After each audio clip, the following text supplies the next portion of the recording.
webinar where we launching the roadmap for preventing and managing conflicts of interest in country-level nutrition programs.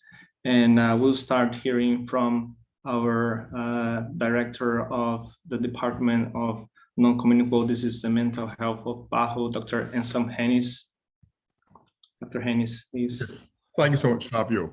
So good morning, good afternoon, good evening, colleagues, ladies and gentlemen. I'd like to thank all of our invited speakers, and let me first acknowledge my colleague and director of the Department of Nutrition and Food Safety at the World Health Organization, Dr. Francesco Branca. I'd also like to thank the Director of Advocacy for the Food Policy Program of the Global Health Advocacy Incubator, or GAI, Ms. Claire Wingfield, who's our great partner in this work. We're also grateful for the participation of our distinguished presenters, Professor Marion Nessel from the New York University, Professors Jeff Collin and Sarah Hill from the University of Edinburgh. We also acknowledge the participation of our distinguished panelists from the Ministry of Health of Brazil, Dr. Eduardo Nielsen, and the Secretary of Health of Mexico, Dr. Hugo Lopez Gatell. From the Healthy Caribbean Coalition, we acknowledge Ms. Maisha Hutton. From the Brazilian Institute of Consumer Defense, Dr. Janine Coutinho, and my colleague from the Office of Legal Counsel of PAHO WHO, Dr. Scott Schoff.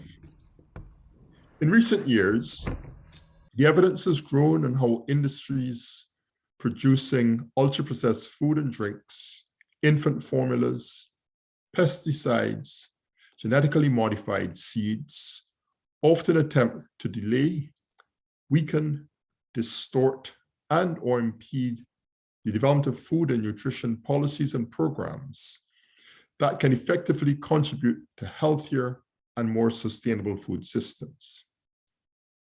The experiences in the Americas are entirely consistent with these trends, and it is particularly worrisome in smaller and lower income countries.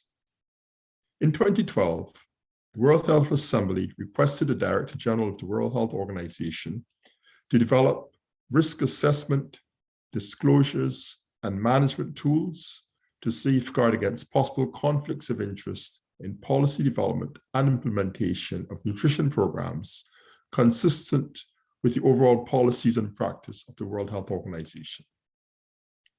In 2014, the 67th World Health Assembly requested the Director General to convene informal consultations with member states to complete the work before the end of 2015 on risk assessment and management tools for conflicts of interest in nutrition for consideration by member states.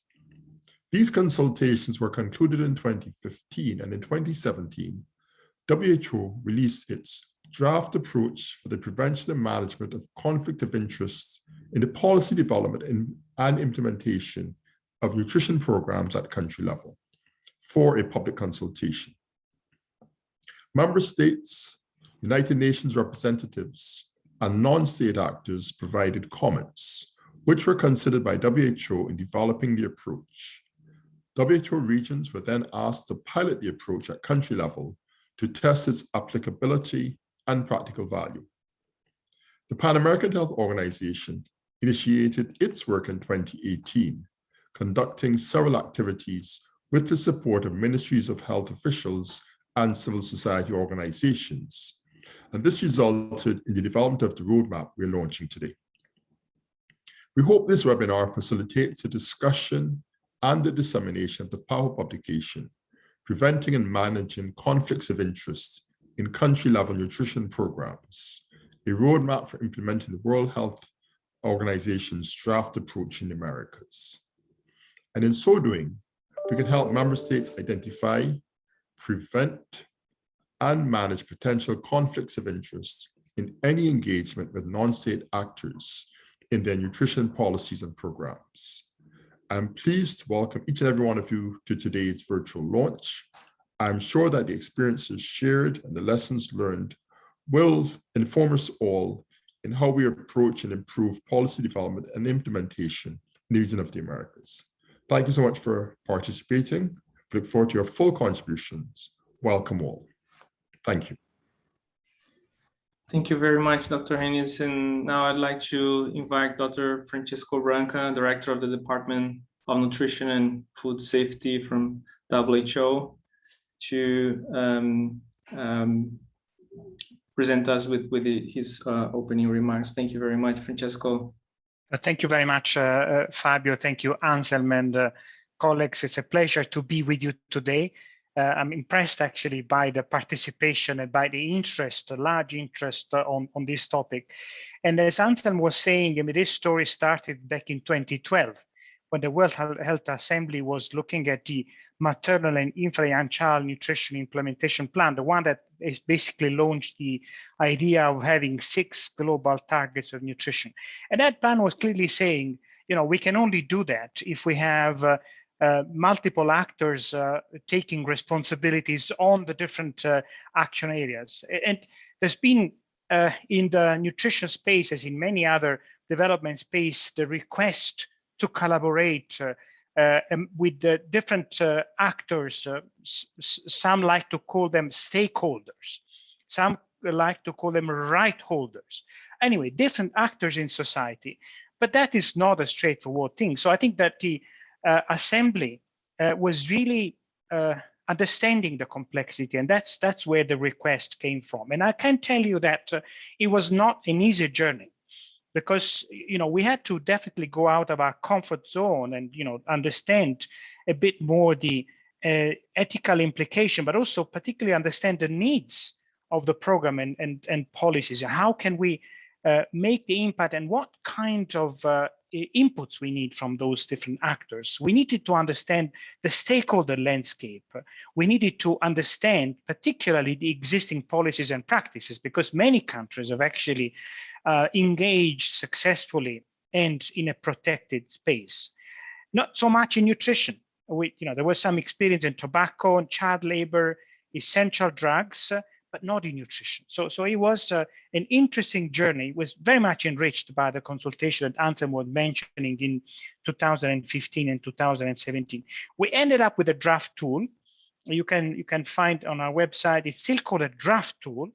And it's called a draft because we definitely needed more operationalization and testing. So further work was needed. So we're very grateful for PAHO, has been actually the region who has taken this challenge more seriously. What we want to end up with is a tool that facilitates engagement in the appropriate forms and protect the interest of public health. Not accepting any kind of engagement, but understanding what the engagement is for, understanding what measures need to be taken to, first of all, minimize the risks, but then also be extremely transparent about the value of this engagement. So it's still a draft, and we definitely look at the next steps. We hope that other regions will take the example of PAHO. I definitely look forward to hearing the result. We've been exposed a little bit to the preliminary work that Brazil particularly has done, so I really would like to see in the region what has happened. And this is absolutely the right time. You know that shortly we're going to be convening the Nutrition for Growth New Summit, and again that's an opportunity for multiple commitment. Are this commitment adequate? Are these commitments all in the interest of public health? There is a big challenge, of course, not only in the design of this system, but also in the implementation of this system. It's an issue of capacity. It's an issue of awareness. So I really welcome this fantastic experience, and looking forward to the conversation today. Thank you. Thank you very much, Francesco, and thank you for all the support and work that WHO has been doing in this area, and hopefully this will can facilitate and inspire the continuation of this work as well. And before we move to Claire Wingfield, I just wanted to remind everyone that this session is has simultaneous translation into Spanish and Portuguese. So on the bottom of the screen, you can find the button interpretation. There you can choose the language that you prefer, English, Portuguese, or Spanish. So now I'd like to invite Claire Wingfield, Director of Advocacy for the Food Policy Program of the Global Health Advocacy Incubator, one of our greater partners in this work. So Claire, the mic is yours. Thank you very much. Thanks, Fabio, and thank you for the invitation today. And good morning, good afternoon, good evening, wherever you are. I'm really honored to be part of today's conversation. So as Fabio mentioned, I'm the Director of the Food Policy Program at the Global Health Advocacy Incubator, which is a program within the Campaign for Tobacco-Free Kids. And I can say, building on lessons that we've learned from decades of fighting with the tobacco industry and battling with the ultra-processed food and beverage industry, we really understand the importance of protecting public health against conflict of interest. The incubator was launched 7 years ago to support civil society organizations who advocate for evidence-based public health policies. And a critical part of what we do in providing support to our partners is helping them in terms of monitoring, exposing, and stopping attempts by the ultra-processed food and beverage industry to undermine public health policies in order to serve their own interests. So in doing that, really, the industry playbook is the same around the world. Companies and their allies use similar strategies and tactics to gain favor with policymakers and to weaken and delay evidence-based policies that they deem damaging to their businesses. So in fact, actually next week, the incubator will be launching our annual report on industry interference that will focus on industry attempts to undermine food front of pack labeling policies around the world. So I think what we have to continue to remind ourselves is the industry is playing from a common playbook. And so what does that mean? That means that advocates need a coordinated approach to challenge these tactics. And civil society plays a really crucial role in raising awareness about conflicts of interest in government, but also in academia, in media, in NGOs. We need to do that in order to protect the best public health standards. And the first step in that really is monitoring industry's attempts to undermine public health in order to understand its narrative and to expose how they threaten human rights. So, a common approach that industry uses is positioning itself as a partner of governments. It could be financial support, it could be donations during a natural disaster. Companies portray themselves as a key partner to governments to advance their own agenda. And so what we need to do is create awareness of these practices for governments. But we also need to do it amongst the general public so that conflicts of interest are understood, seen, and rejected, right? And so corporate capture like this is characterized by business and industry groups having privileged access to policymakers and policymaking processes where those decisions aren't transparent and where regulated industries actually have influence over the decision-making of those who actually are supposed to be regulating them. And then what happens is the outcome is that these policies are in industry's best interest and not often in the public health interest. So while these practices aren't illegal, they are illegitimate, right? And they can undermine the integrity of public institutions and the public trust in democratic policymaking. So this kind of corporate capture shouldn't be normalized, right? The process of making health policy has to be free of conflict interest in order to make sure it is in the public's best interest. And so this is where PAHO's work in this area has been critical in identifying and managing conflict of interest across the region. And publications like the roadmap that's being launched today really helps to increase the understanding of conflict of interest, and also talks about what governments, what civil society and others can do to actually address it. And we need more publications like this. So I do hope that other regions sort of take the lead of PAHO.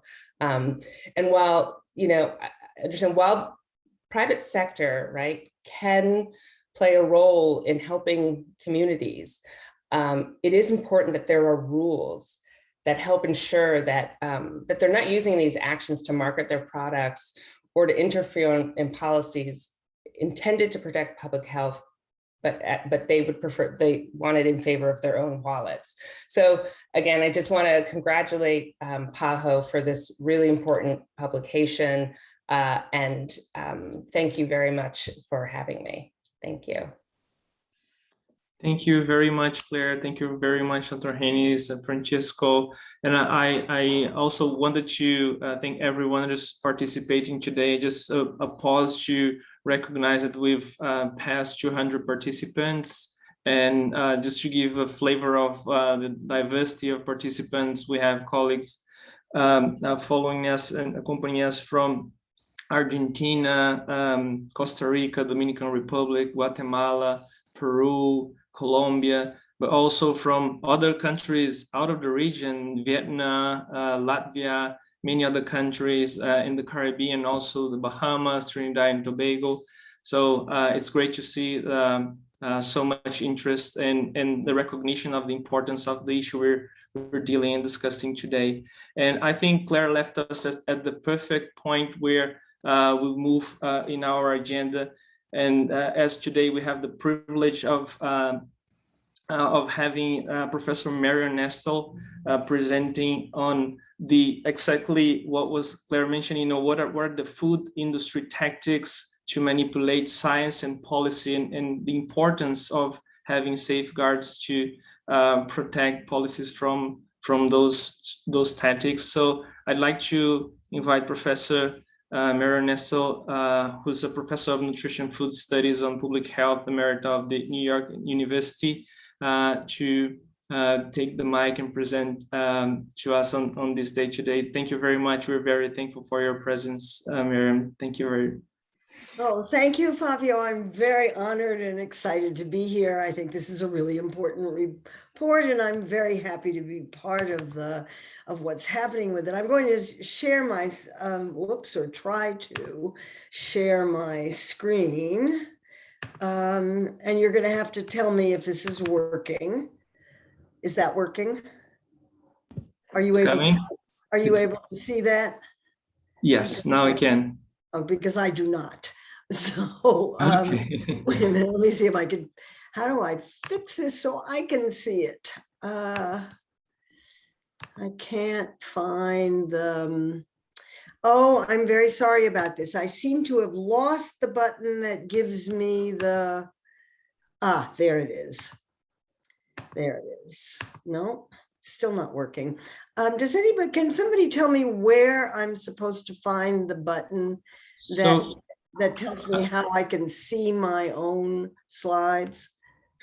I can't find. So when you click share the screen, maybe you should click share the screen again and it will go off. Okay, stop share. Yeah, and now Yeah. when you there's an arrow beside share screen, and then you see your options there. I don't see any options. Okay, so if you click share screen, you just select screen and not the PowerPoint. Okay, let me try that. Now it's gone again. Oh, I'm so sorry about this. What I can't get is the slide. I can't see the slides. There they are. Okay, great. Thank you very much for your patience. I'm electronically challenged. As I said, I'm very happy to be here. This is a very important report, and it asks what I think is a critically important question, and that is what the food industry does compatible with public health, nutrition, with health, and with sustainable development? And by the food industry, I mean the corporations that produce the products that are in our supermarkets that we love to find and eat. And there aren't that many of them, but they're multinational and the products are found in every country. And many of the products, as you've just heard, are ultra processed, meaning industrially produced, enormously marketed, extraordinarily profitable. And by now there is just phenomenal amounts of evidence that eating a lot of these products contributes to poor health, to obesity, to chronic disease, and to early mortality. Food companies influence health in many, many ways. They influence health through the products they sell, the processed products that are formulated to be, I put addictive in quotation marks because I don't really like to use the word, but certainly they're formulated to make you want to eat more of them. They're sold in very large portions, which have more calories, and they're very inexpensive, largely because of government policies. They affect health through their business practices, marketing, product placement, and sponsored research, through their political practices of lobbying and campaign contributions, the way they use philanthropy, and the way they use front groups, and in their ideology, which is that the market knows best, and we don't really have any alternative to what they're doing. And I want to give some examples of this, but first to say that it's not that the people who are in these corporations are necessarily evil. All of these actions are done in the normal course of doing business, because it is the first responsibility of publicly traded corporations to produce profits for their investors, and not only to produce profits, but to grow the profits. So to think of food companies as social service agencies or as public health agencies is really not to understand what they're about. They're about profit. And once you understand that, everything that they do makes perfect sense. As you've heard, food companies follow the tobacco industry playbook. Food is not tobacco. We have to eat to live. But food companies, in order to sell their products, blame personal responsibility, urge self-regulation, fund science in the corporate interest, attack other kinds of science, oppose public health measures. And when all that fails, they lobby and they litigate and they actually even spy. And this is just what the tobacco industry did. So I talk about these things in my book, Unsavory Truth, which came out a couple of years ago and has been translated into Portuguese. And in that book, I talk about food industry influence on research, on nutrition societies and their members, on the members of advisory committees, and on public policy in general. And I'll give just one example of the kind of studies I'm talking about. This one is just funny. It came out with a press release that said children and adolescents who eat candy are less overweight or obese. Eat candy and lose weight. It's based on a study that was sponsored by the National Confectioners Association, which is the trade group for candy makers in the United States. This would be funny if it didn't have health implications. We know about the effects of funding on research, mainly through the work of the pharmaceutical drug industry, in which there's 50 years of doing studies of what is called the funding effect. And the funding effect tells us that sponsored research very, very often favors the sponsor's interest. It doesn't come out with independent results. Companies get what they pay for. The funding influence, it doesn't really matter how much funding you're getting. More has a bigger influence than less, but all industry funding influences the research in one way or another. But the influence is unconscious. The researchers didn't intend for it to be intentional. They don't recognize the influence and they deny the influence. The justifications for taking industry money have largely been demonstrated to be invalid, and disclosure of the funding is necessary, but it's not sufficient to prevent conflicts of interest. I'll give just one example of the funding effect. Investigators asked whether sugary drinks are linked to obesity and type 2 diabetes. They found 60 studies looking at that question. 26 of them said no. Sugary drinks have nothing to do with obesity and type 2 diabetes. Of those, 25 of the 26 were funded by industry.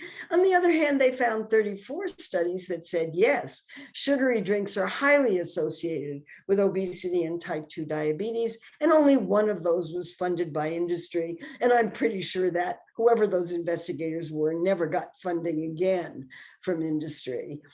Much of what we know about industry funding of research, food industry funding of research, started out from an article investigating Coca-Cola's funding of a group called the Global Energy Balance Network that argued that exercise was more important than what you eat in how much you weigh, and they turned out to have been funded by Coca-Cola. And the reporter obtained emails between Coca-Cola and the investigators that demonstrated quite clearly that the company had set the research agenda, did all the press releases, organized the presentations, referred to the researchers as part of their team, put pressure on reporters, and spied on critics. And we saw that as, in various ways, we've seen that. There are other ways in which the corporations are dealing with countries. There have been reports in the New York Times about how various food companies got Brazil hooked on junk food, detailed account of the methods used by the companies to introduce their products into rural areas. The front groups are often used. The most obvious one is the International Life Sciences Institute, which presents itself as an independent think tank, works a lot with international governments, and is heavily funded by food corporations. The soda industry has spent a fortune opposing tax initiatives in cities in the United States and countries throughout the world.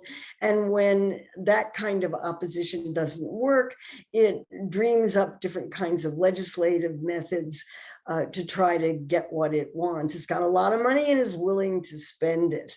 The spying is kind of interesting. There's this famous situation in Mexico where soda tax advocates in Mexico discovered that spyware had been inserted on their telephones, and it's the kind of spyware that was meant to find terrorists, and instead it was being used to follow the activities of soda tax advocates.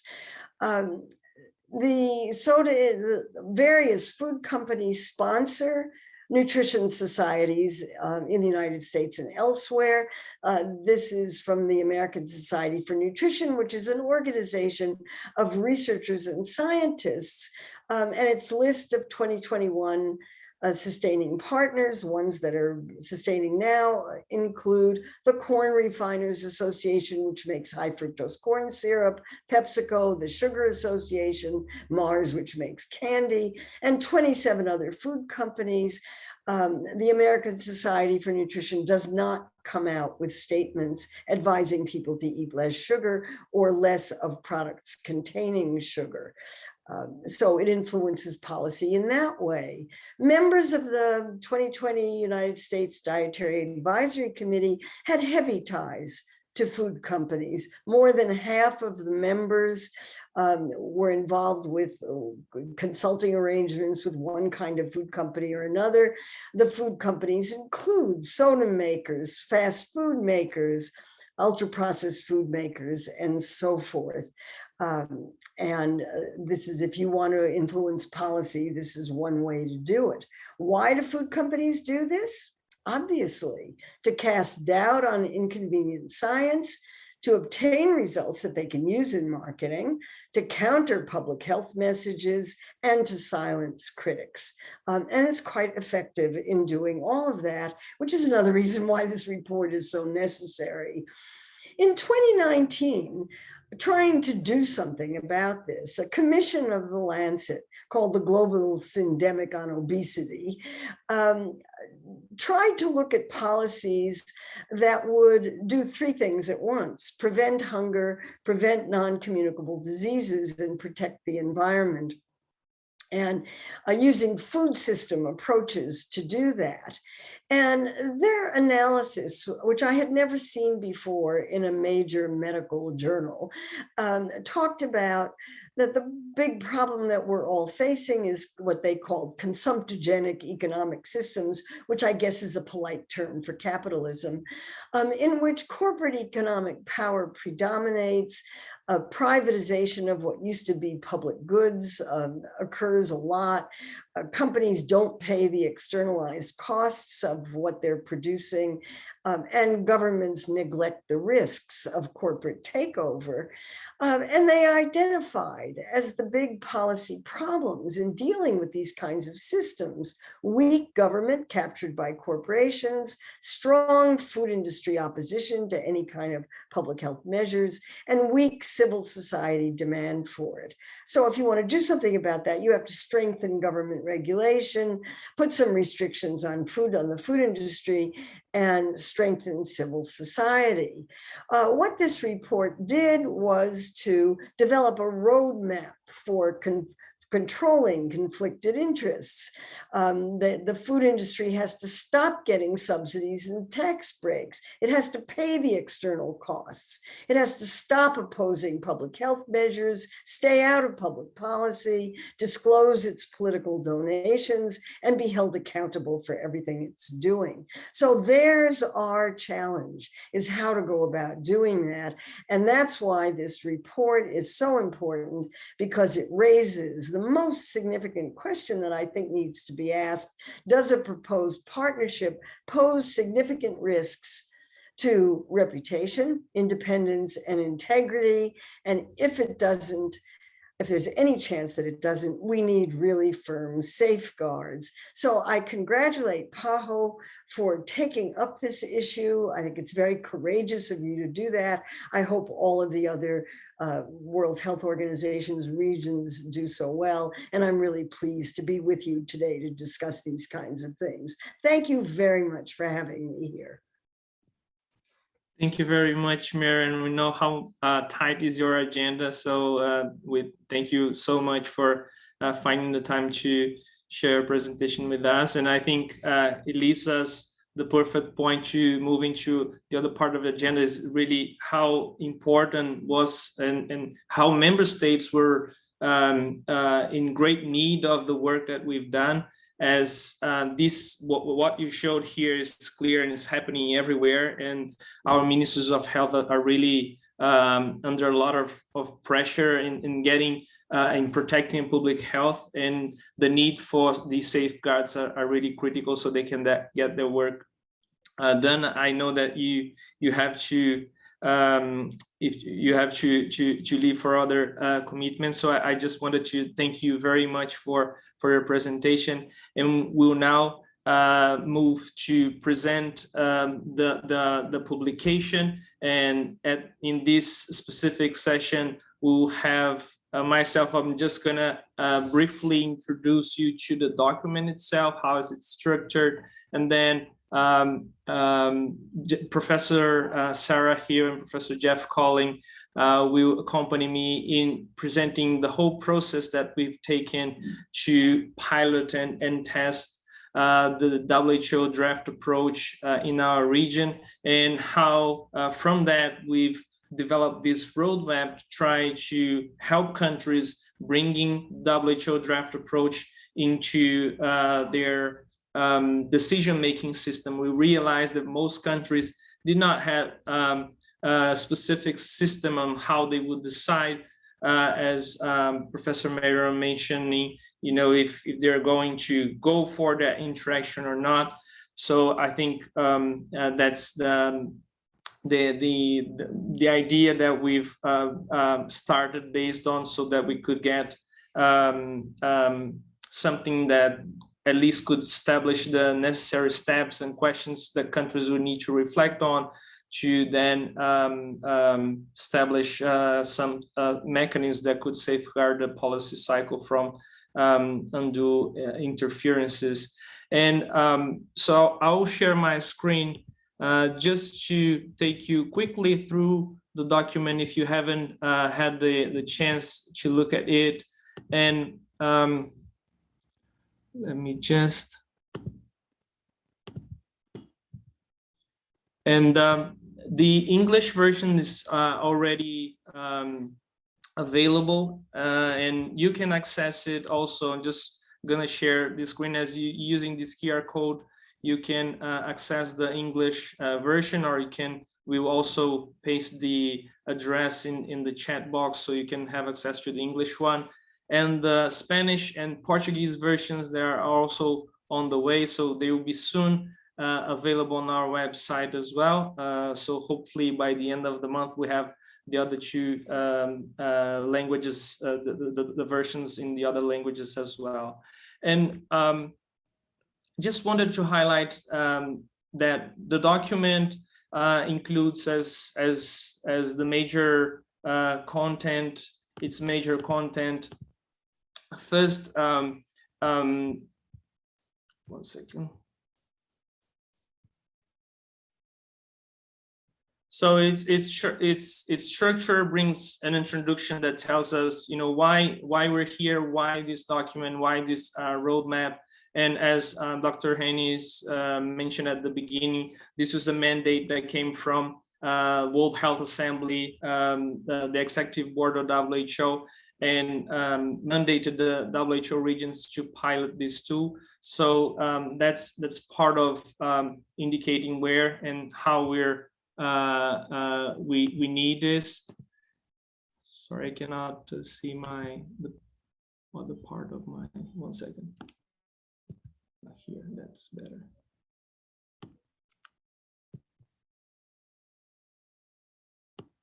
Yeah, now I can see my tabs here. So then we'll show how the document is structured as we establish a process of in 3 stages, a 3-stage process that will include introduction to participants of the WHO or different audiences to the WHO decision-making approach, the draft approach, and what are the processes that we're going through. Then a 2nd stage that relates to reviewing existing decision-making process that the country already has. And finally, in the 3rd stage, how these the existing tools and adapted tools could be integrating into existing governance structures governments have, the ministries of health have. And then there's a set of annexes that brings suggested agenda for workshops, a triage tool that we've developed with partners in the region, and also some case studies that could be used in these workshops. And together with this roadmap, you find that the whole roadmap was based on the WHO tool, the WHO draft approach that Dr. Francesco Branca mentioned at the beginning. We also try to bring the WHO draft approach into an online tool, and you'll be able to access through the document this tool. I'm not gonna go through it, but the idea is that this tool will bring the essential questions, all questions that came out of the WHO draft approach. And we're not here trying to give an answer to the country. Let's say you have a proposal of engagement, and the answer of that questionnaire is going to be yes, go for it, or no, do not go. It's really about what are the key questions that the WHO draft through the draft approach indicates that are important to be taken into account and reflect on, so that you can take the best decision in in regards to that proposal of engagement.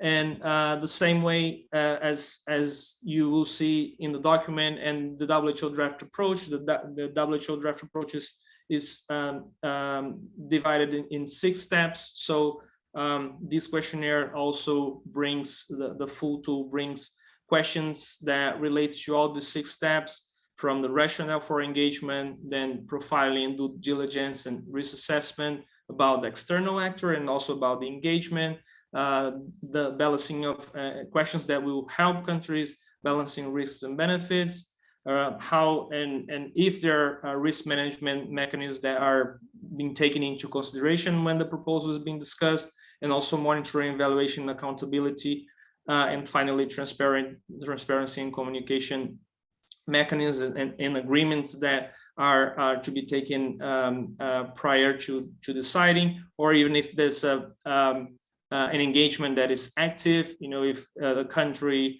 wants to reassess that, it could be also be used. So it was designed to both look into new proposals, but also existing interactions with and engagements with other external actors and non-state actors, so that the ministers of health can have take the best decision in favor of the health of the population.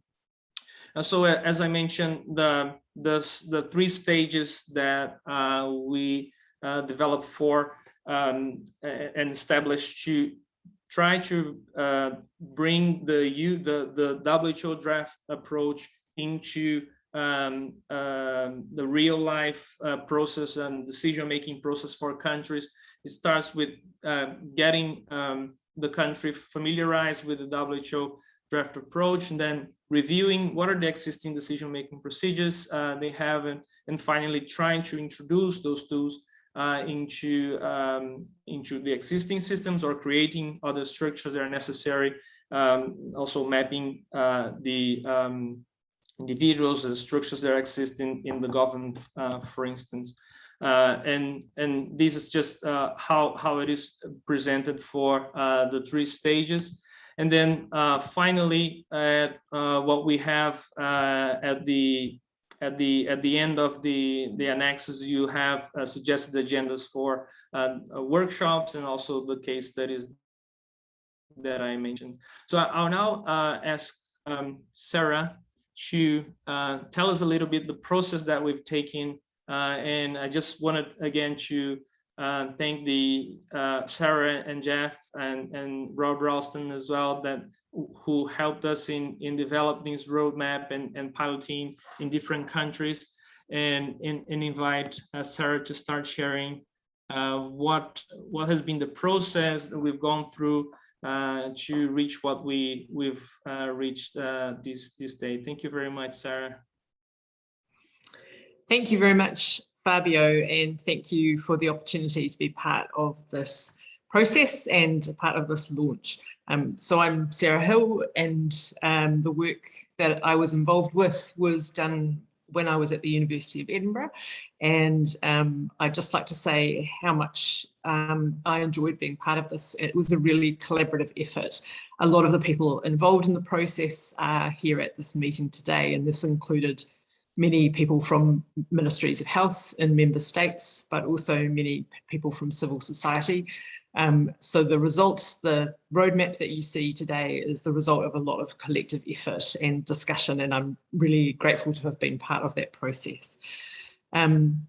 So as previous speakers have said, there was a bit of a timeline behind the development of the roadmap, and I'll just briefly go over a couple of steps in the process and sort of try and flesh them out a little bit and explain how participatory the development of the roadmap has been. So as Anselm Hennis explained, the WHO, the World Health Assembly, back in 2012 requested the Director General to develop tools to help member states to assess and manage possible conflict of interest in nutrition programs. And informal consultations with member states started in 2014. And then in 2017, WHO released its draft approach for the prevention and management of conflict of interest in policy development and implementation of nutrition programs at country level. And this was really a remarkable document, and one that I think shows a lot of leadership and foresight on the part of WHO. Following the release of that draft approach, there was then a call from the Director General to for the approach to be piloted at country level and within the WHO regions to test the applicability and practical value of the tool. And at this point, PAHO really showed a lot of leadership in coming forward, and with support from member states in the Americas, volunteering to test the tool and to see how it can be integrated with existing decision-making processes in the nutrition teams of member states. And so the first participatory workshop that was conducted to test the draft approach was in 2008 in Brasilia. And this was a 3-day workshop that involved a lot of health officials from Brazil, from the nutrition programs, but also a number of civil society actors who were very engaged with nutrition issues and had an interest in helping to support appropriate processes for states to engage with non-state actors in a way that protected public health and nutrition goals. And in this workshop, the draft approach was introduced and explored, and a lot of use was made of case studies in small groups to explore how the tool works in practice. And so the pictures you see here show some of those small groups that were working through that WHO, the 6-step decision-making tree, and thinking, how would these principles work in practice? How do they work when we apply them to case studies, including case studies drawn from real life situations? And the input of these participants and their feedback was incredibly valuable, both in understanding the value of the WHO draft approach, which was really welcomed as providing a really useful set of principles to help support member states in making these kinds of assessments. But the workshop also was very useful in helping think about how member states can be supported to draw on the draft approach and use it in their decision-making processes. And some of the key things that emerged from this workshop in Brasilia was, first of all, the development of a triage tool. So this is included in the roadmap, it's in Annex 3. And essentially this is intended to complement the full WHO draft approach. So the full WHO draft approach is very comprehensive and includes a lot of very useful resources, but it's also very long. It's about 47 pages. And one of the things that workshop participants told us was that while it's useful to have that as a reference, it's also useful to have more accessible ways of engaging with the key principles that underpin that decision-making process. And so the triage tool is really emerged as a result of this workshop, and it sort of distills perhaps the key elements that most nutrition program staff will use in making an initial assessment. So where there's the prospect of engaging with a non-state actor, there's a probably fairly common set of principles that we found decision makers used, and they are reflected in the first 3 steps of the WHO 6-step decision-making tree. And so these are captured here in this triage tool, which is really intended as a screening assessment to help decision makers make an initial assessment about the risks and benefits of proceeding with a collaboration. So as Marianne Nessel was saying, in a sense, this provides a basis for evaluating, does this collaboration, what benefits does it bring, and also what risks does it pose in terms of reputation, integrity, and the sort of core objectives of nutrition programs. So this was a really useful learning that came out of that Brazil workshop. And another thing that was really important that came out of the workshop was the need to think about how these tools can be integrated within existing decision-making processes. So there was very much a sense that most health officials and also in civil society, most CSOs have some process in place for assessing and managing conflict of interest, but sometimes that's not been entirely formalized, or it's not always followed in a consistent way. So the approach and the tool provide a really useful framework for ensuring that appropriate assessment is undertaken and for documenting that assessment, including a recommendation about whether or not to proceed with a particular collaboration. So another really important thing that emerged following this workshop was, as Fabio said, the nutrition team in Brazil itself, within the Brazilian Ministry of Health, agreed to pilot the WHO approach and the triage tool for real life decision making. So in other words, those officials said that they would adopt the decision making tools and use them in practice over a period of time in order to see how they worked in a real life decision making situation. And through that process, they both tested the applicability of the tool and the triage screening tool. It also provided feedback that has been incorporated into the development of the roadmap. And Fabio talked about how they developed an online version to improve the accessibility of the WHO draft approach and the triage tool. And he's provided links to that. So that's also something, another support resource that was developed as a result of that workshop. Going back to the process by which we ended up with the roadmap, as I said, following that 2018 workshop in Brazil, the Brazilian Ministry of Health agreed to trial the WHO approach, and there was useful feedback from that.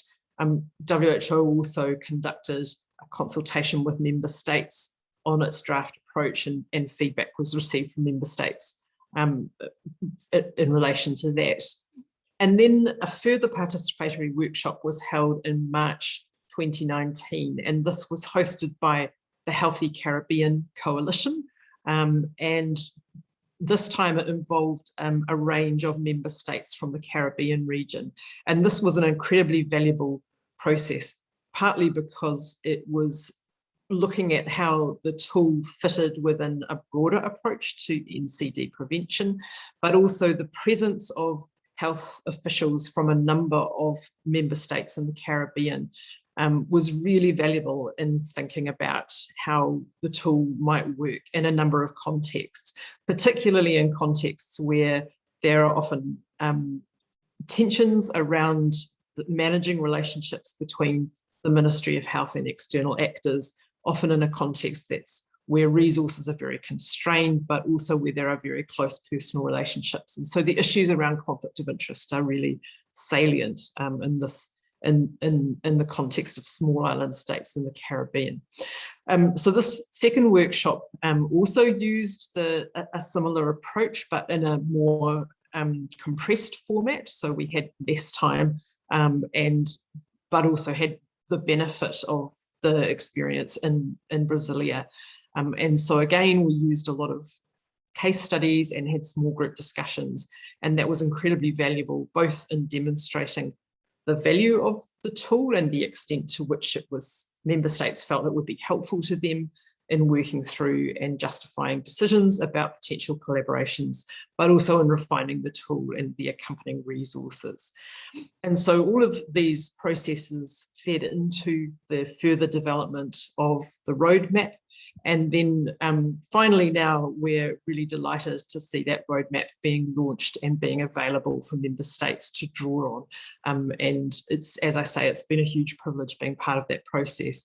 So just again to say a little bit more about that second participatory workshop, which was co-led by the Healthy Caribbean Coalition and PAHO, and again, really fantastic participation and input from a number of health officials, many of whom brought a lot of experience and insight to discussion of case studies and the extent to which the principles and tools set out in the WHO approach are useful in providing a structure and formalizing the decision-making process and providing transparency in how decisions are made about whether or not to proceed with collaborations, and also, if a decision is made to proceed, how to then manage any potential conflicts of interest within those collaborations. So just to sort of finally conclude on some of the key things that came out of that process of trialing the tool.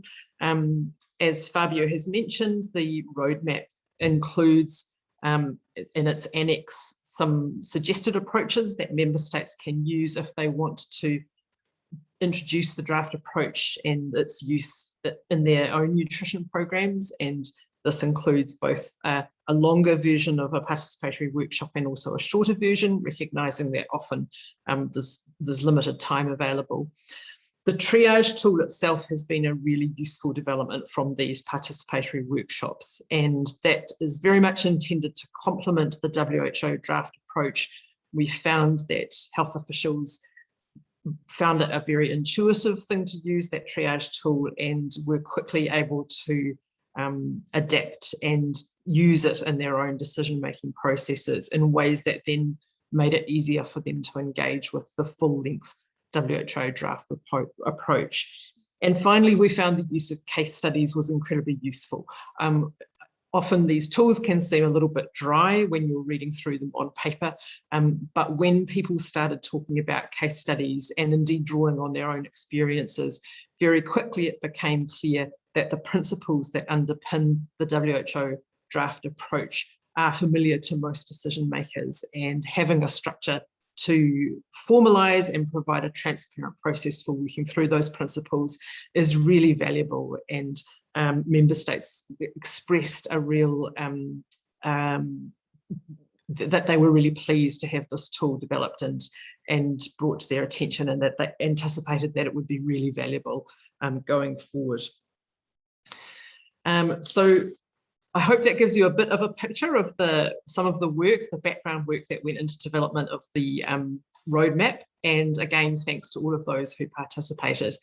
And I'm now going to pass on to Jeff Collin to talk a bit more about the significance of these tools. Thanks, Sarah. Sarah, I think you might have stopped sharing the screen, the slides. That is true. I did stop sharing and I apologize. Let me reshare. That's okay. That's okay. If you could move through to mine, that would be helpful. Thank you. You'll notice I've chosen a particularly kind of gloomy backdrop. I think that's partly because I'm sulking about, much of the work that we did here was with colleagues in Brasilia and in Barbados, and it seems a bit harsh to be speaking to you from gloomy, dark Scotland today. But it's also a genuine pleasure to be re-engaging with this process. Also, really delighted that Francesco and particularly Hala Bucadena are able to join this call. I think Francesco and Hala had one of the more difficult jobs in global health for a year or so there in terms of developing this tool. And I just wanted to, in the course of this presentation, to say, to put the tool in context. I mean, again, a number of speakers have already spoken about what an impressive achievement it is, and I think the quality of the work is impressive, but it's also particularly impressive when we recognise the difficulties of the context in which it's been introduced and being developed, and I think it's that the complexity of that environment is key to understanding the tool and to how it can be used, and also to how it can be built upon moving forward. Next slide, please, Sarah.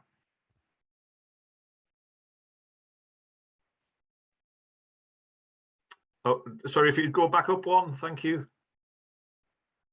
Next slide, sorry, I think, okay, my apologies, great.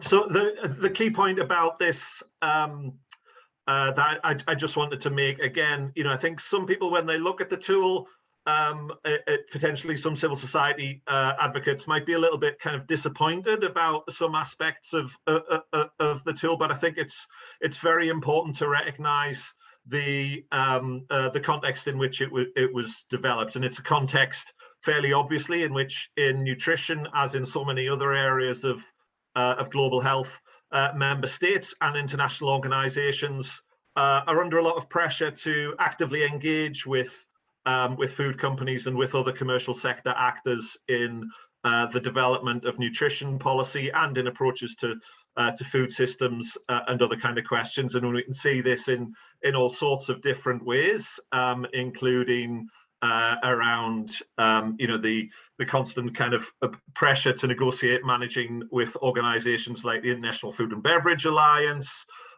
or the signs of openness to engaging with Nestle from the WHO Foundation, very controversial acceptance of funding. And it's not really to comment on these examples, but just to recognize that to be developing a tool for managing conflict of interest in nutrition policy in this kind of context is a really very impressive achievement. To be introducing a tool that allows member states to question partnerships in a context where partnerships are often seen as being the only way forward, is a really kind of very significant achievement. Next slide, please. If we compare it with Article 5.3, we've heard a number of comparisons with the tobacco control experience, and that's my own background here. I guess we need to recognize the very different context in which this tool has been introduced. Actually, I think there are ways in which this tool is a more impressive policy instrument than Article 5.3 guidelines in terms of the guidance it can offer to decision makers. But clearly, it does lack the power of a framework convention and international agreement behind it. It lacks the power of governments having signed up to obligations that tie multiple departments. But what it really lacks, I think, is the clear foundational sense of a fundamental conflict of interest with an industry. So Article 5.3 is looking to manage conflict of interest in the context of a very strong consensus in academia, in advocacy, in policy around a fundamental conflict of interest between the tobacco industry and public health. Now, that's a very different environment for the food industry across each of those kind of contexts, and so the tool that was going to be produced inevitably had to be a rather different by design and rather different by function. Next slide, please, Sarah. So I think this is a tool that kind of had ambiguity built into it from the outset to some extent, and was always going to be given the task of navigating complexity and navigating competing pressures and helping government officials to navigate competing pressures. So we've heard mention of the resolution, the World Health Assembly resolution that began this process. But the call for the establishment of adequate mechanisms to safeguard against potential conflicts of interest followed a prior call for greater multi-sectoral engagement in policy. So there's twin tensions that have been operating alongside this. And I think one of the really interesting strengths of the tool is that the ability that it gives to government officials to navigate these in very different environments moving forward. Next slide, please, Sarah. So in terms of the kind of substantive lessons from working through this process, I think one of the key messages, it's maybe a fairly obvious one, but Brazil and Caribbean states offer very, very different contexts. And one of the things that I think is really reassuring and exciting about the experiences, and which we'll hear from in detail in colleagues in the panel next, is that this tool has been seen as valuable in and applicable to very diverse contexts, and from officials having to work in very different policy environments, very different perspectives on nutrition policy as a whole, and on the role of commercial sector actors within that. So I think we can be fairly confident that this tool offers government officials and others the chance to strengthen governance for nutrition policy and programs, including, importantly, in managing partnerships or collaboration. One of the things that I think is exciting about the tool is the potential it offers to officials who are having to work in really quite difficult circumstances. In one of the workshops, we were working with colleagues from a Ministry of Health who were working in quite close partnership with the food industry, and where maybe conflict of interest protections hadn't been built into that process as much as would be desirable. And from starting the process being quite anxious about the tool, they ended the workshop really kind of excited about how they could see this for working in quite a challenging environment. So importantly, this is a tool that's intended to help officials working in really quite difficult situations at times, in managing really complex, really difficult political decisions. One of the things that I think is important to stress is this interaction between the full tool developed by Francesco and Hala and the team, and the triage tool that Sarah and Fabio have mentioned. The intention of the triage tool was to provide a kind of quick guide for provisional decision making, a one-pager of 3 broad categories of key principles and questions that would help inform initial decision making, and then think about working through the full, detailed, comprehensive process of the draft WHO approach. I think we're quite confident that the tool can be meaningfully helpful in supporting the operating practices, the daily operating practices of officials and policymakers, and that initial experiences in embedding this in working practices are being quite encouraging. And again, we'll hear from that in the next panel.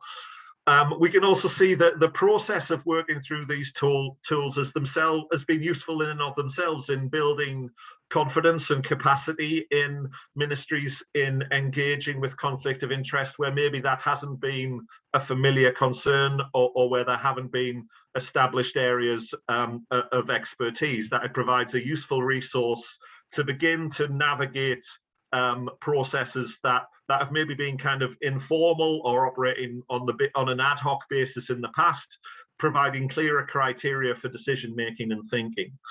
And finally, in terms of lessons, I think one of the things that was really useful about the experience, and Sarah mentioned the level of engagement we had from colleagues in civil society, was thinking that this tool might also be useful in thinking about how civil society organizations think through their own terms of interaction with commercial sector organizations. And I think this tool can be a valuable part of informing broader discussions moving forward. Next slide, please.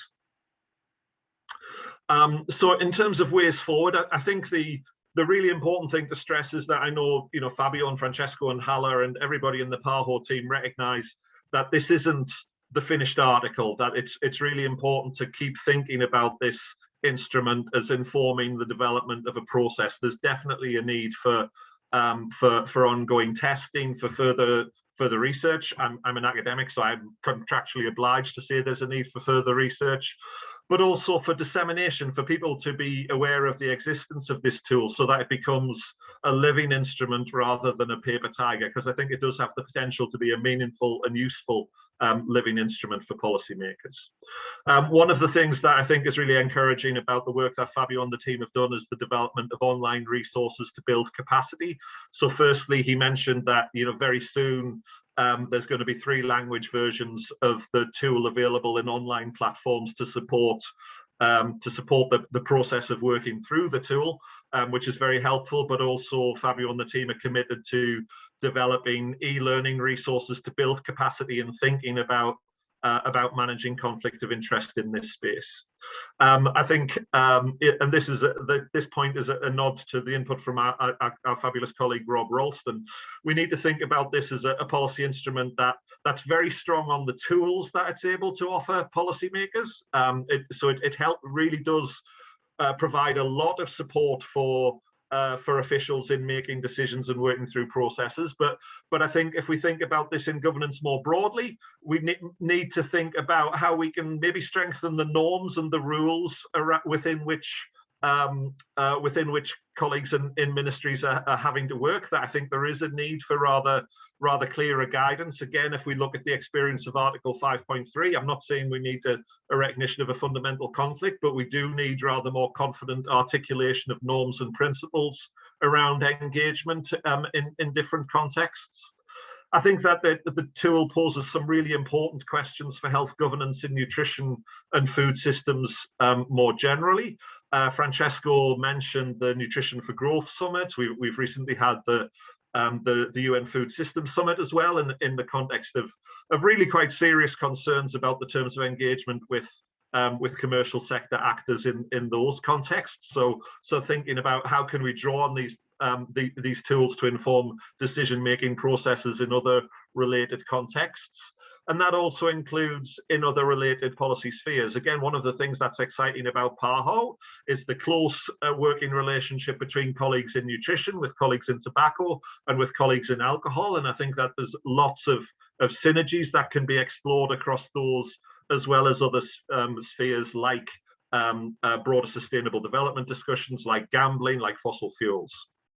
And finally, just to reiterate the point that that this roadmap is very much intended to initiate a process. It's one that really does require ongoing development and also active engagement. And I'm really delighted at how many people have joined the process today, and hope that they can contribute to the dissemination of this really interesting and I think significant device moving forward. Thank you.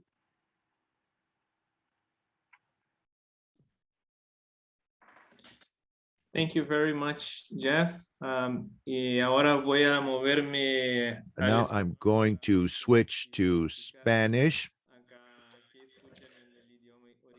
That way you can hear the participants in their original language, their native language. So I'd like to thank Jeff for all the work undertaken and all the support provided throughout the years. And I would also like to thank our colleagues from the WHO, Sara Lina Mahi, as well as Francesco Branca, who have really helped make this work possible through all their efforts. I'd also just like to, say that many of the questions that have been posed on the chat, I think, have been answered along the way during the presentations. We're going to now move on to another panel that's going to address other components of this, but let me just highlight 2 points raised. As was already asked, if we are establishing within our virtual fields within PAHO, we're providing now an online course that, in addition to addressing those policies that are necessary to advance healthy diets and nutrition, it's also going to look at the issue of conflict of interests, because all of our member states mentioned this as a challenge, a major challenge that stands in the way of moving forward with the necessary policies. And as part of the support provided by PAHO to member states, we're also going to include, together with policy elements, looking at how we can help to ensure that countries will be able to adequately safeguard their decision-making and policy formulation practices in the realm of public health. Those of you who are listening in other languages, whether it's Spanish, or you can just click on to the globe icon on the lower right-hand corner of the screen for interpretation. You can select the language of your preference, English, Spanish, or Portuguese, and just turn it off when you want to hear the floor language. So now we're going to move on to another panel discussion with, we're going to have some representatives that are going to be speaking in English, some in Spanish, some in Portuguese. So please, again, select the language of your choice. That way you can closely follow the discussion. So now let's move on to the next panel. I'd like our panelists to please turn on their cameras. We have the Assistant Secretary of Health Promotion, Dr. Hugo Lopez Gatell. We have the Ministry, Dr. Eduardo Nilsson, Director of Nutrition for the Ministry of Health in Brazil, Maisha Hatton, and Dr. Janine Coutinho, Director of Sustainable Nutrition in the Consumer Advocacy Organization of Brazil. And we also have Senior Advisor of the Legal Advisor from the Pan American Health Organization. So I want to thank all of the panelists for kindly joining us in this occasion. So now let's begin with a discussion by, first of all, begin with Scott Shell. You and the team of the Office of the Legal Counsel of PAHO work daily on supporting PAHO to take the best decision when we are before a proposal of engagement with a non-state actor. And I'd like to know, what does it take to reach the best decision, and why is it important to have adequate tools and systems in place to safeguard public health policy making and the implementation of those policies from conflicts of interest? Thank you very much, Fabio. It's a pleasure to be here. So to answer your question, I think I'll take a step back and say that PAHO has a tool in order to address potential risks and in engaging with non-state actors. And it's called the Framework of Engagement with Non-State Actors. It's a tool that was developed by the World Health Assembly in 2016 and subsequently by PAHO governing bodies in September of 2016. And it provides an overarching framework for us to review potential engagements.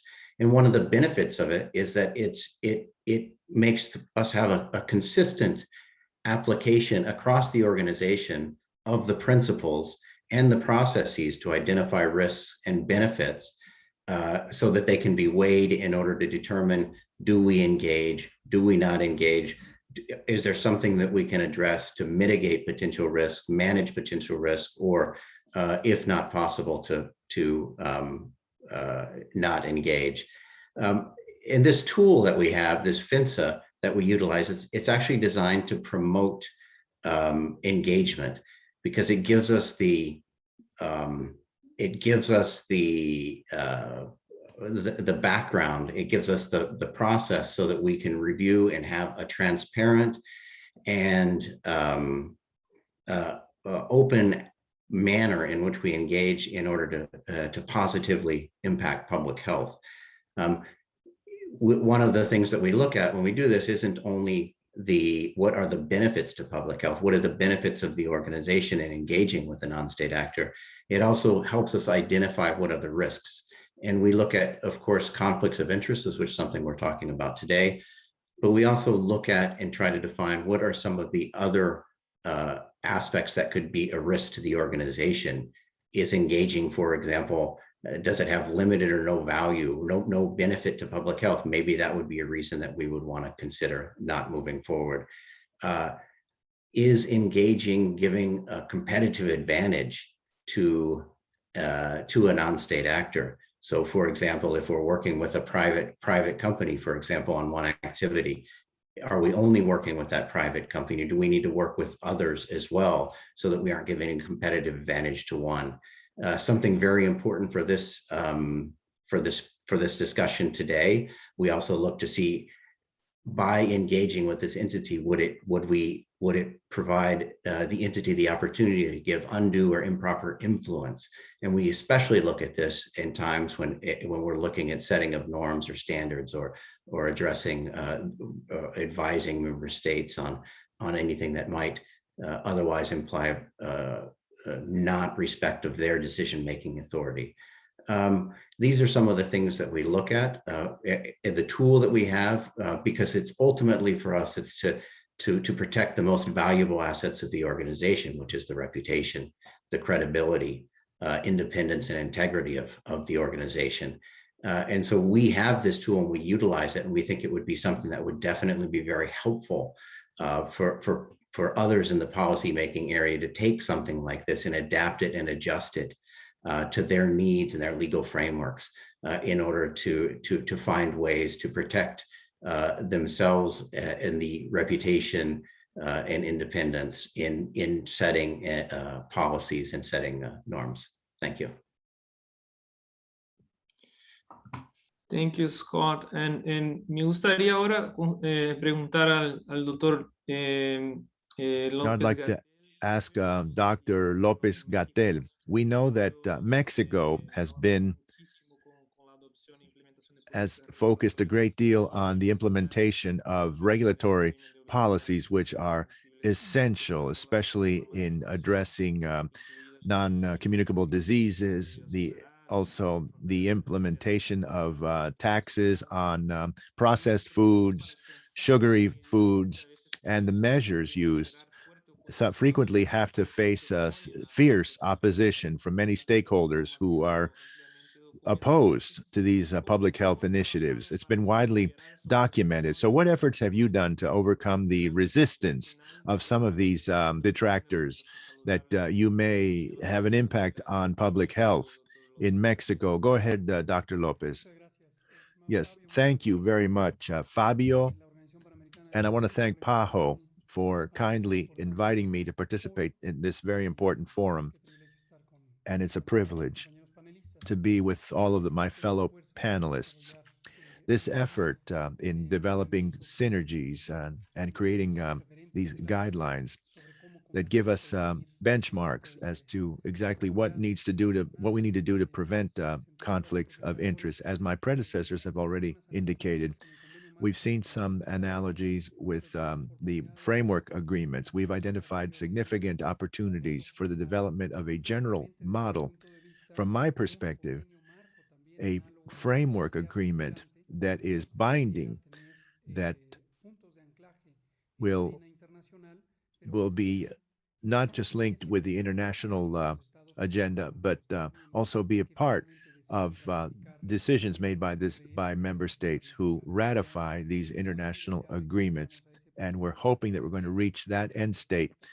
Now, regarding preventing and measures against non-communicable diseases, as we know, they are basically driven by commercial determinants, especially the food industry.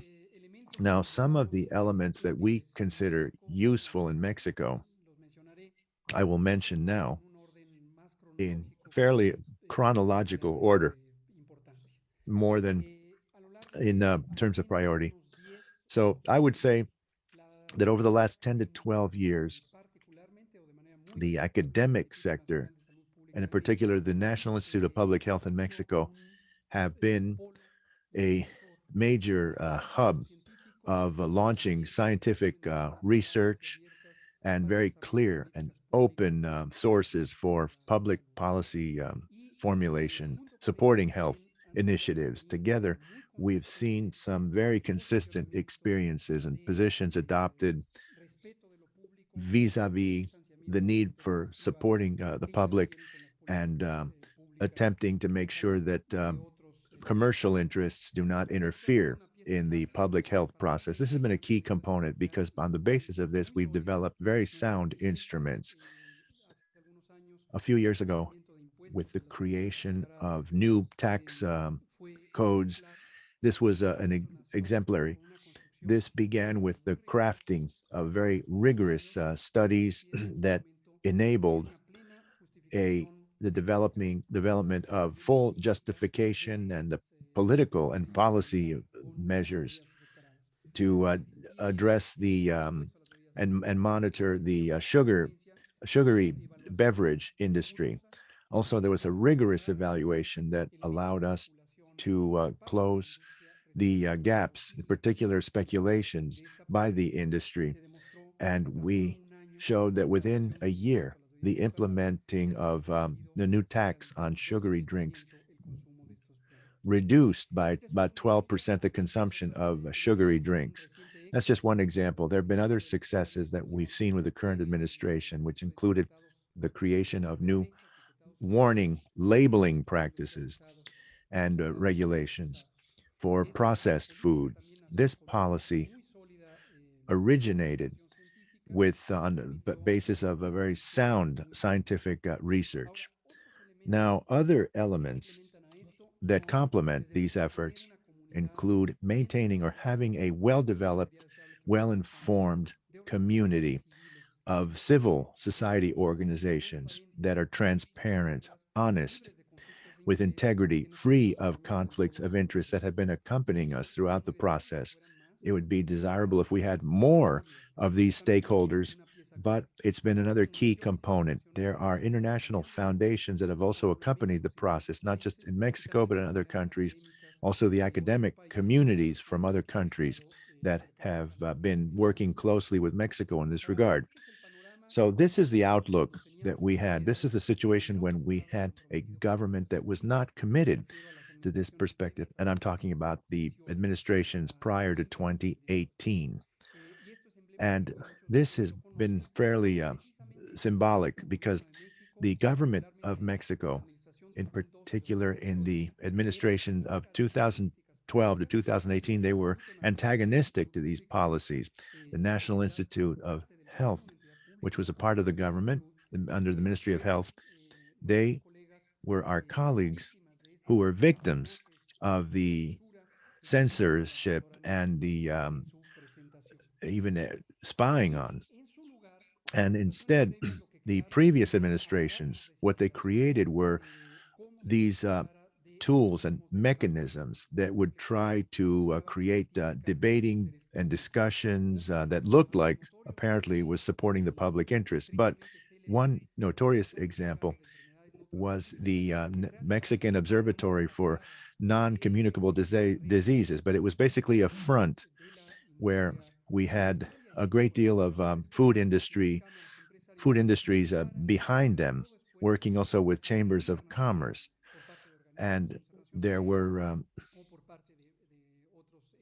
various entities or national and international entities whose efforts were blocked in supporting the public health initiatives. So when we have the new administration come in to office, they first of all, we were clear that we needed to dissolve all of these front organizations, all these facades of to stop the flow of these commercial interests that would basically kidnapped and taken hostage government organizations in health.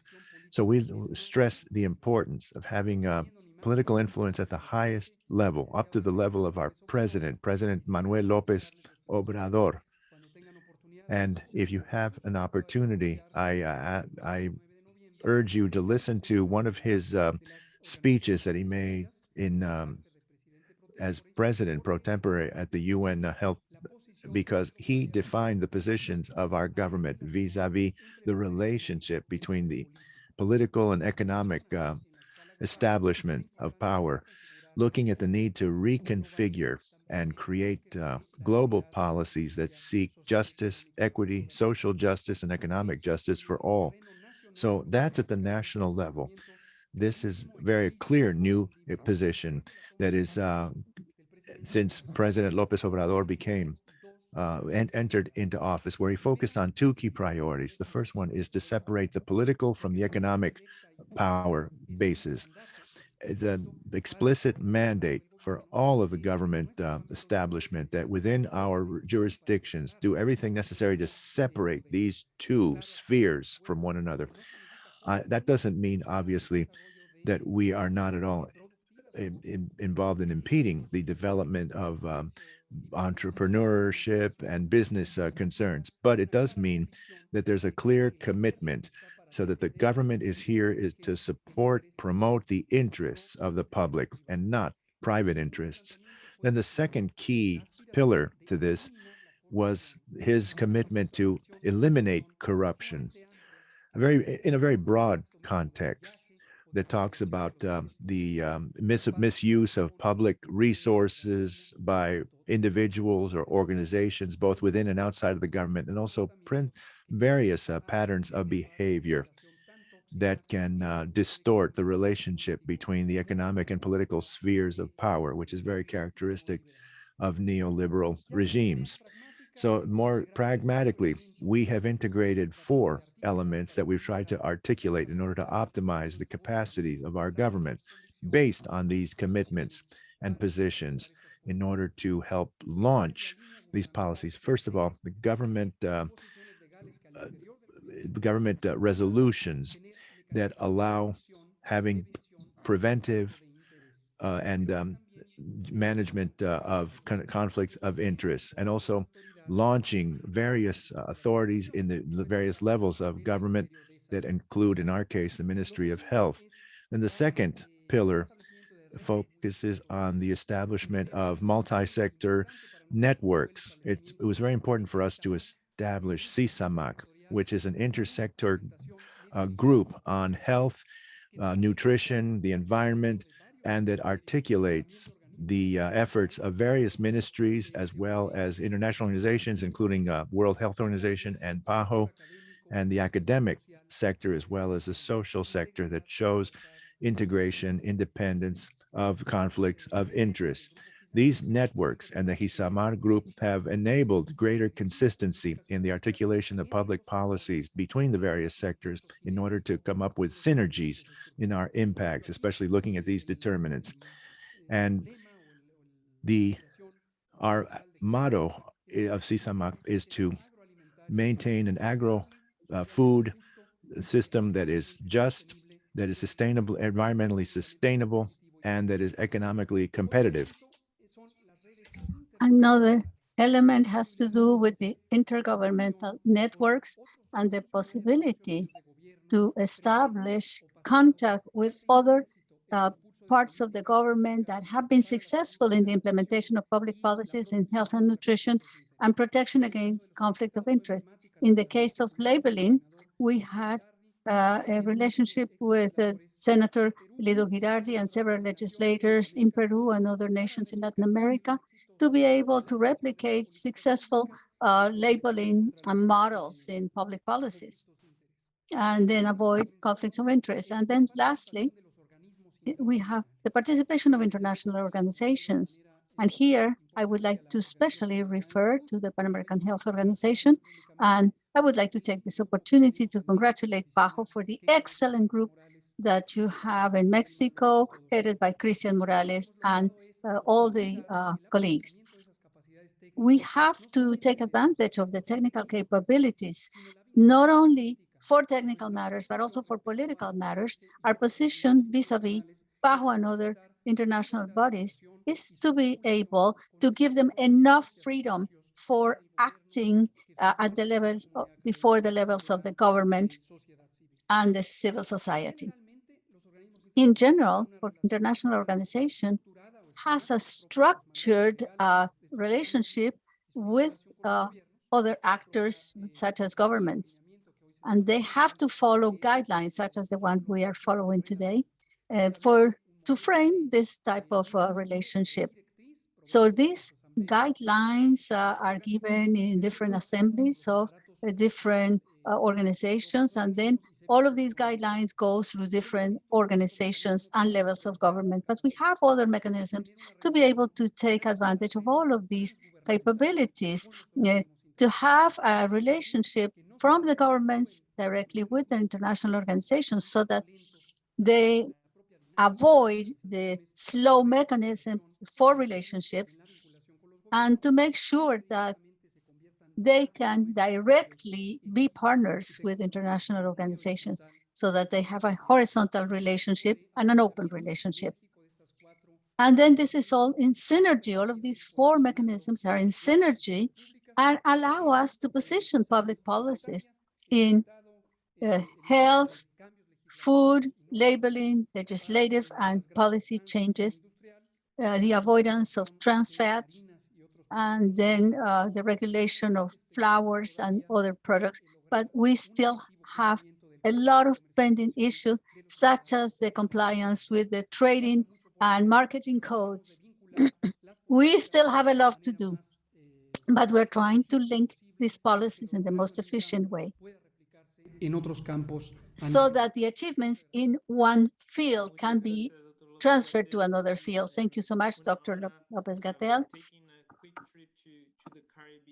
I wanted to ask Maisha, what have been the challenges there at both national and sub-regional levels, as you've been working at both levels, to establish a policy-making process for public health policies that can prevent them from being derailed towards the interests of unhealthy products companies.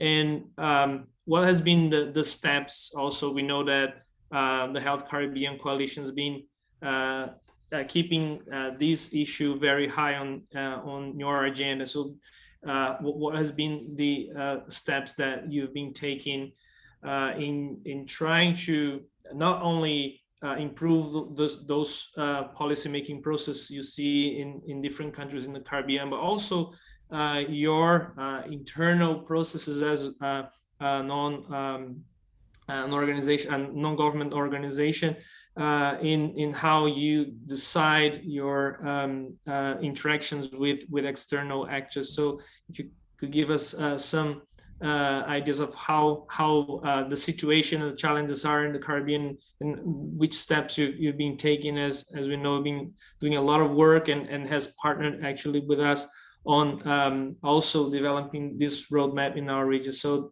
thank you very much, and the mic's yours.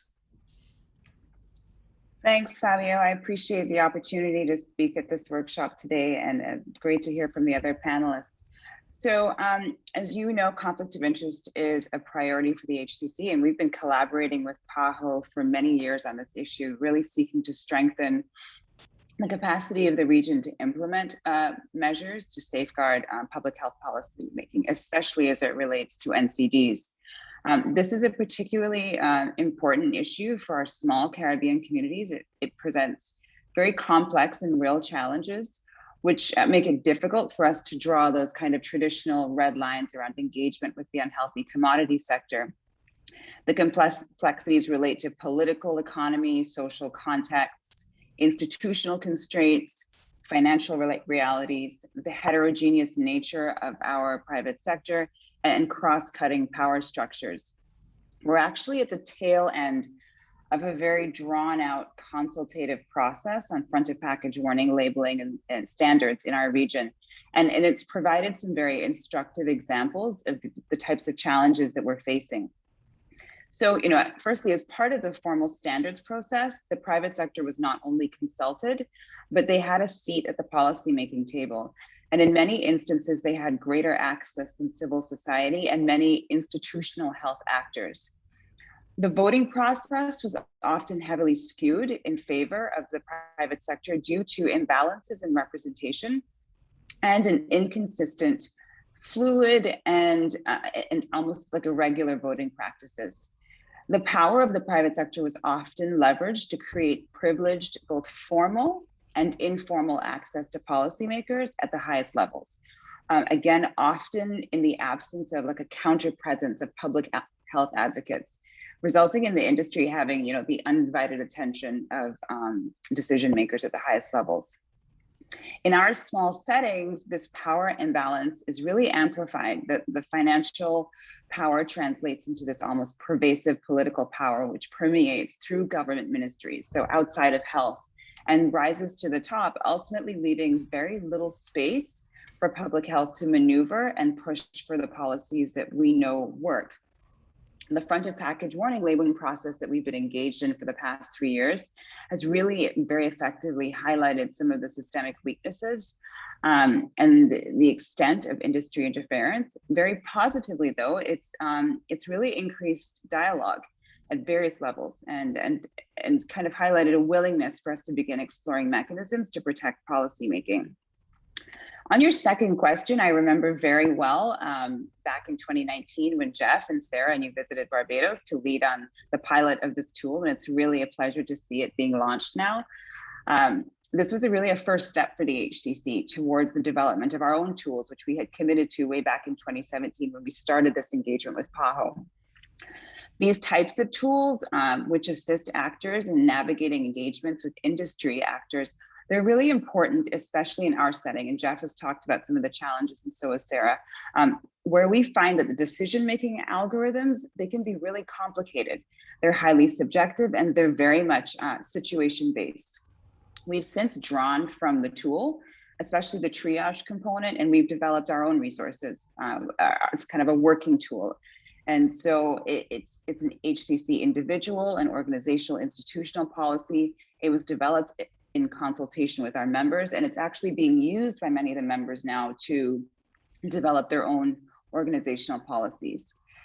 So that's the work we've done with civil society. We've translated that to the public sector, and very recently, actually earlier this month with your assistance, Fabio, we hosted a sensitization workshop on conflict of interest for public sector actors, really trying to build on what we did in 2019, but given the gap, we were looking for a kind of refresher course. And we framed conflict of interest as a really essential part of good governance. A cross-section of ministries were invited, including non-health ministries. And one of the clear messages emerging from the session was that we really need to do a better job in building just a very basic rudimentary understanding of conflict of interest, especially amongst non-health actors. The rest of our work in this area, is really around keeping conflict of interest on the front burner. All of our communication messages integrate this idea of conflict of interest and the need to prioritize it, not only within the food space, but also in alcohol and tobacco policymaking. For about 5 years now, we've been tracking industry interference and conflict of interest in the region. And we use this information to really draw stakeholder attention, this is policymakers, the public, and the media, to draw their attention to the extent and scope of interference in the region and how it's really impacting policymaking. An example of this is very recently around the FOPL, there was a vote change in Jamaica in which the Heart Foundation of Jamaica did a really excellent job of exposing and bringing to the public's attention. We also try to highlight when we see examples of positive progress in this area, and they're far and few between, but they are there. And for example, the Ministry of Health in Jamaica again recently announced that they would no longer be accepting donations of alcohol. And this has real potential implications for similar policies within the realm of ultra processed foods and beverages. We also work with partners to interrogate various decision-making processes through the lens of conflict of interest. I mean, in summary, I guess, is it realistic to expect that in our region, very soon we will have strong conflict of interest policies? And I think the answer is probably no. So we work to promote tools like this, and we need to be very strategic and for the time being against the backdrop of an almost institutionalized commitment to multi-sectorality, which very often doesn't create boundaries between consultation and actual policy making. Civil society advocates and the public health community really need to continue to build strong coalitions, as we've done for FOPL, to ensure that we're present in decision-making spaces and to promote tools like this one in order to protect the integrity of policies. And I'll stop there. Thank you very much, Maisha. Agora, queria perguntar ao Eduardo Nilson, assessor Now I'd like to ask Eduardo Nilson from the General Coordination for Nutrition in the Health Ministry in Brazil. They have had the experience to test this PAHO tool in Brazil as well. I think it was from the very beginning, from that one workshop that was carried out at the PAHO office in Brazil, and then the test that was carried out based on real situations. based on proposals that were truly received proposals. So what was your outlook on this? What was it like, this exercise to recommend this interaction with other players? And also, what is your perspective on the tool? How can it help? And this roadmap that we are launching today, how can they help in the decision-making process at your coordination unit? And also when you think about the possibility of using it in discussing decisions at the level of states or subnational levels or at the municipal level as well. I know that you've been debating this as well. Could you please talk about your experience from the very first workshop and then taking this over to real situations and then thinking about the internal players in the health ministry up to the possibility of incorporating this in the necessary spaces, and also how could this be useful at a subnational level? Thank you, Eduardo. I'd like to thank you, Fabio, on behalf of the Health Ministry. First of all, I'd like to say that it is a privilege and an honor to take part in this, both from the government point of view and also the representatives of social organizations in Brazil, not only because of our interest, but also because of the challenges in identifying and managing this problem. I believe the tool brings about something critical. It is a systematic approach. This is approached in a very concrete and documented way. And in our Brazilian context, especially in the context of our nutrition policies, it is so very important because in Brazil, we have messages that sometimes include potential conflicts, sometimes conflict of interests from different sectors. So it was really helpful and has helped us in the agenda. Organizing the agenda was really critical because we've had participants from the health ministry, from other government authorities, especially with regard to security as well, that has to do with food security. And another critical point was to see, actually, Sarah has given a lot of information on our results. I won't have to repeat that, but everything that has to do with the triage, all of those participants saw what a great potential there was in using this guide, how much it can influence and help decision making, but also for civil society and other players who interact. One of the critical points is precisely alignment with these other players, because sometimes there are converging roles as well as diverging roles, depending on the food system perspectives, even the levels of engagement. There may be different profiles and of course benefits, reputation, public health risks, etc. So from all of these aspects, it was critical. And then, as you said, Fabio, how to apply this. We've debated this quite a lot based on what we've seen in other programs for food security in the Brazilian population. And then we've also had a study for food security for small children. So all of the discussion around the formulation, the different steps, all of this talks a lot to how to handle these interactions. So there were these three main pillars: the absence of the groups of interest. Secondly, make a better use of scientific data available but of course, looking at this from the perspective of conflict of interests, and then finally, transparency at all moments. In other words, it has to do with listening. It has to do with an official definition for a scientific team that will be working on that, a government group that will also be working on that. And at the end, we will have a broad public consultation where everybody can participate, private sector, civil society, and then we are going to have another evaluation, another review. From this perspective, the conflict of interest perspective, in order to close this document. Even the issue around preserving the significant messages around breastfeeding, about children's formula. The main messages: not offering sugar to children, not offering processed food to children.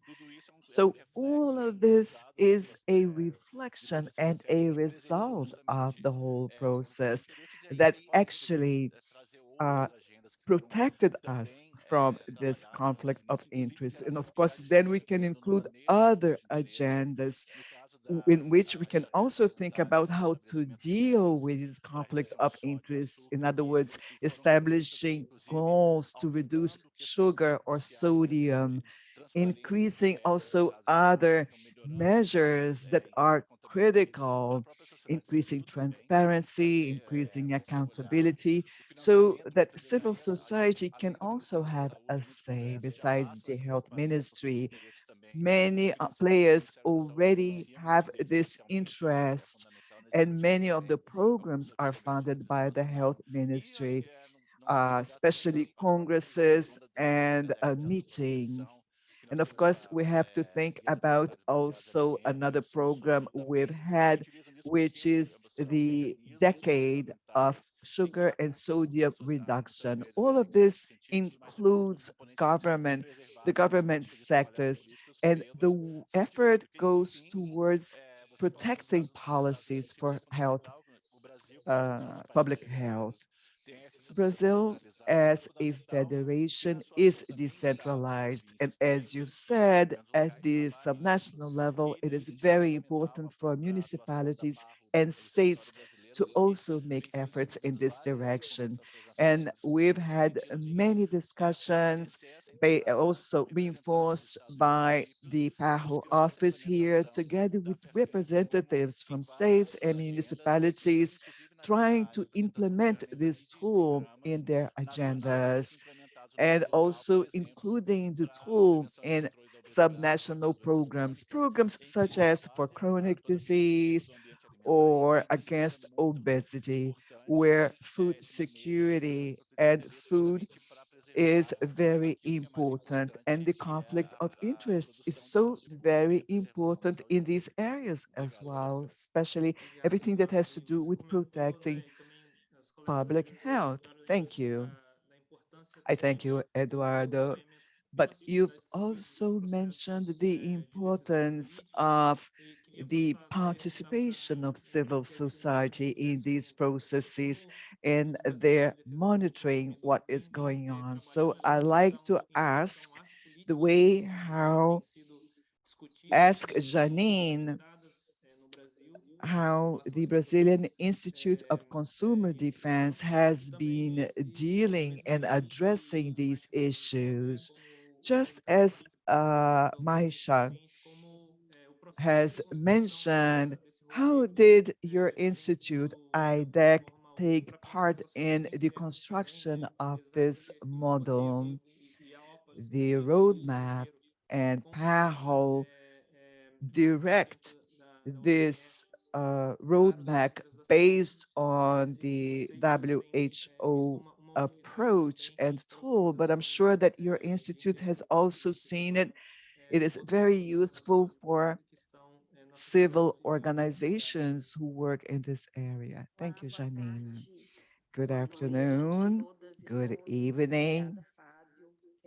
Thank you, Fabio. First of all, I'd like to Thank you for the invitation, for being here at this virtual meeting, discussing this topic so important for the health of our populations. Thank you for your presence here.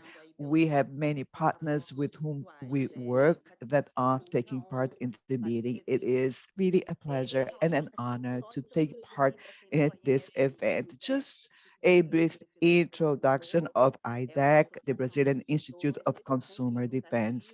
It is an association of consumers, and one of our causes is the appropriate and healthy food rights. And of course, in this case, we cannot discuss this outside public policies. But unfortunately, when we address this issue, we then face the interference of industry, the interests and the corporate interests and commercial interests from the food industry. This is why we are so attentive to these interferences and the conflict of interests, both to deal with these policies and these in address these interferences. So answering your question, I'm going to mention two cases that have a direct relationship with policies and our action at IDEC. I don't know whether you are aware, but last year, the Agriculture Ministry sent a document to the Brazilian Health Ministry asking the ministry to review the food guide for the Brazilian population.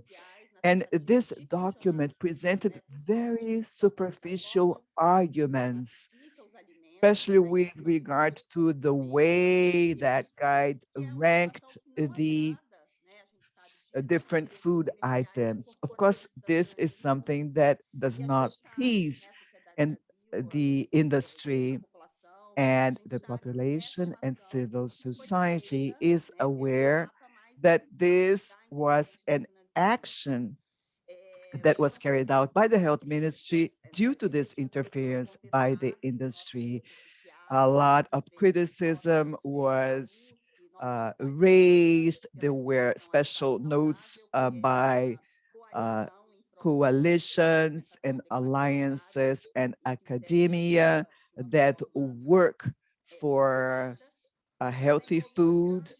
And there was a great mobilization also on the part of civil society organizations. And this year, based on this concern that the guide would be further attacked, IDEC carried out a media campaign so that the population could be aware of the problem, be well informed about food, about their processing levels, and also aiming at increasing the number of people that would defend this guide. This guide is a tool that has received international recognition, that is already a source of inspiration to many countries. Up to then, it was actually protected and preserved thanks to the organization of civil society and many other voices that worked together in favor of this coordinated approach. But we are aware that these efforts must continue. So a tool such as this that is being launched today will be able, has great potential to counteract these attacks and these negative experiences. And another case has to do with our fight around labeling in Brazil. We've established a coalition whereby we've defined a whole design for black triangles to be put on labels. I'm not going to go in depth here, but there was a lot of resistance against this. Large food and beverage associations in Brazil got together and industrial groups to attack this effort. But it is important to say that in this process, the industry did not position themselves against these special labels. But what they did was defend the proposal to review the label as if they were part of the solution. In other words, they were proposing a type of label that was already proven not to be very effective with consumers. In spite of this interference by the industry, we still got a result that was closer to our proposal than to the proposal made by the food industry. So we consider this to have been a success, an achievement, because the industry really had a lot of ability to make pressure. If we did have a tool such as the one we are launching today, maybe we could have given further steps in this direction. A few words, Fabio, about this second point, which is using the tool internally. I believe it is important to reinforce the potential to use this tool by the civil society organizations, because every day we have to deal with different players, different organizations, and civil society partners and funders. And we should take advantage of this opportunity. We do have a few internal practices, such as clauses and contracts with different organizations on conflict of interest. But we're taking advantage of this opportunity to apply this tool and thus broaden this mechanism to prevent conflicts of interests. And I'd like to close highlighting the importance of this initiative by PAHO and WHO within this context, such a challenging context that we are experiencing globally, that was very much impacted by COVID. So we are committed, Fabio, to disseminate. Actually, the dissemination is yet another very important point, to disseminate this tool to our partners. We work a lot in coalitions, both within the alliance in Brazil, but at other levels, such as COLASA. So we really are committed to disseminate the tool and further our dialogue with you. Thank you. All panelists, we started with a clear understanding and how this tool was inspired, and actually from the World Health Assembly was asked that we were aligning our tool with the framework of engagement with non-state actors of the WHO, which our colleague Scott Schoff mentioned. And I think that's one of the key lessons there, to have something that is systematic, that is consistent, and that can protect credibility, reputation, integrity of the work that your organizations and our member states do.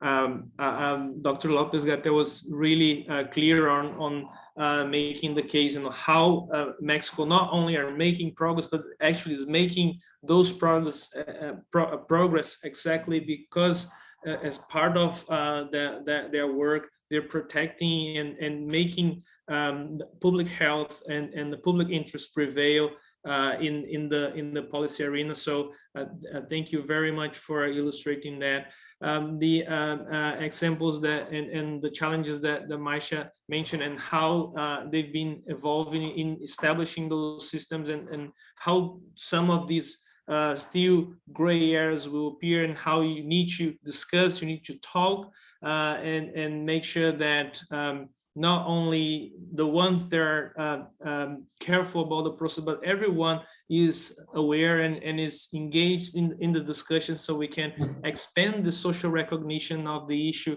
and expand the tools that can protect our policies from such interferences. Eduardo, again, to thank Brazil in piloting at the earliest stages, and also trying to use the tool beyond its decision of the internally at the Minister of Health, but also helping us adjusting and adapting and building new tools that could make the WHO draft approach practical and more practical in some instances where the decision has to be taken in a very tight timeline and with small resources. So I think it was all the feedback that we received in the workshops and in the testing you've done was really helpful for us, and how you're expanding this in exploring how this could be supportive for municipalities and states at subnational level. And finally, to Janine, how I mean, not only the work that you've done in trying to hold all these processes accountable in a way that transparency is there, but also that the different actors are in the right place at the right moment in terms of the advocacy you do, but also in terms of the work that you've been developing in establishing your own systems and trying to also take steps as a role, as by example, and inspiring other organizations. And I think that's really important, because if you know, we have a civil society, an actor that is really important to safeguard the public interest. So we need to also have organizations trying to protect this space from this interference. So I also like to thank you for your contributions, and I'll now pass the mic to Leo Nedervan. He is the unit chief, acting unit chief of the Department of Non-Communicable Disease and Mental Health of PAHO, to share his closing remarks to us. Thank you very much, Leo. Thank you very much, Fabio and everyone. We have reached the end of the virtual launch of the publication, Preventing and Managing Conflicts of Interest in Country-Level Nutrition Programs, a roadmap for implementing the World Health Organization's draft approach in the Americas. First and foremost, I would like to express my appreciation to the speakers and panelists for their valuable contribution to our webinar. My deepest gratitude goes to all who attended and helped to make it such a successful event. Hearing and learning from speakers, panelists, as well as the audience has educated me and all of us here on how this publication can contribute as an approach to be used in real-life decision-making processes to help identify, prevent, and manage potential conflicts of interest with non-state actors in their engagement in nutrition policies and programs. I am sure we have all benefited from this webinar. It is important to regularly hear case studies from other colleagues to learn from their experiences and consider issues surrounding in real-life decision-making around potential engagements with the non-state actors. Numerous positions and points of view have been outlined and many messages have been delivered. I am certain that the takeaways from this webinar will further deepen our thinking and ways to prevent, evaluate, and manage conflicts of interest in any decision-making process. There were several important and interesting points raised that I would like to briefly review. We've seen that all speakers have acknowledged the size and the amount of industry influence, particularly in low and middle income countries, and also particularly during the pandemic, where the industry is positioning itself as a key partner for government through donations to having a seat at the table, and they have access to the high-level policymakers anytime. So it's better to understand why this conflict of interest tool is needed and analyze very well the benefits and risk before engaging with the private sector and the food industry. The tactics are similar to what we have seen from the tobacco industry, which was highlighted also in this webinar. They try to weaken and delay evidence-based policies, and they promote self-regulation and not public policies, but they take eating any kind of food as an individual choice of the consumer. So it's important to strengthen the role of the government to protect public health and the role of the civil society they have in advocacy and in creating awareness. And these rules needed for engagement are very important. And we also have not only to implement those rules, but also to monitor industry behavior. I'm very happy that it was also noted during the webinar that PAO has taken this WHO seriously and that we can now start implementing this tool, because it's very important to have these safeguards, and the food industry must be held accountable for their action. So all of these are important, and they are important to manage and monitoring any potential conflicts of interest. And everyone has raised the importance to familiarize decision makers and actors involved in decision making with the issue of conflict of interest in nutrition policy and programs, and to identify and map existing decision making processes in terms of roles, relationships, and responsibilities with respect to engagement with the commercial sector actors in nutrition policy and programs. It is crucial to ensure public health prevails and improve in the region of the Americas. Before ending my closing remarks, I would like to convey a special thanks to the interpreters who have done an excellent job. And finally, my deepest thank, of course, to everyone who has been involved in the organization of the event and their priceless contribution, and for running such a smooth and successful event. Thank you very much to everyone, and have a good day. Muchas gracias. Y buen día para todos y todas. Thank you. Obrigado, gracias. Gracias, muchas gracias.